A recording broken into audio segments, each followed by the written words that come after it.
అయ్యప్ప దేవాలయానికి వెడితే దయ్యం పట్టలేదని గుర్తున్నాడు నాతో ఓ పెద్ద ఆయన.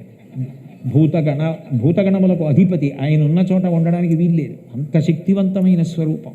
దీక్షితారు వారు అద్భుతమైన కీర్తన చేశారు అయ్యప్ప మీద.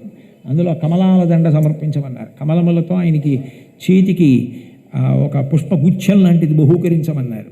దీక్షితారు వారు అయ్యప్ప స్వామి ఉపాసన రహస్యాలు కీర్తనలో చెప్పారు ఇన్ని విషయాలు. అంతటి మహాద్భుతమైన స్వరూపం. అంతటి మహానుభావుడు గురించి ఎందరో ఎన్ని దీక్షలో 18, 36, 40, 50 చేసేసి జీవితాల్ని ధన్యం చేసుకున్న మహానుభావులు ఎందరో ఉన్నారు.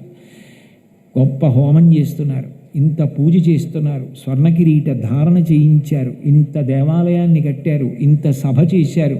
నేను చేసింది ఏమీ లేదు. అయినా అయ్యో ఎక్కడో ఉండిపోయాడే, వీడిని కూడా ఈ పుణ్యకార్యంలో భాగస్వామిని చేద్దామని ప్రేమతో నన్ను పిలిచి ఇక్కడ కూర్చోబెట్టాను. మీకు నేను ఏమి ఇచ్చి రుణం తీర్చుకోగలను? కాబట్టి నేను చేయగలిగినది ఒకటే, మీ అందరూ చూపించిన ప్రేమకి 2 చేతులు కైమోడ్చి మీకు వందనం చేయగలనంతే. కాబట్టి ఆ అయ్యప్ప యొక్క నిర్హేతుక కృపాకటాక్ష వీక్షణముల చేత మన దేశం కూడా ఎప్పుడూ సుభిక్షంగా ఉండాలి. పూర్ణ పుష్కళ ఆయన భార్యలు.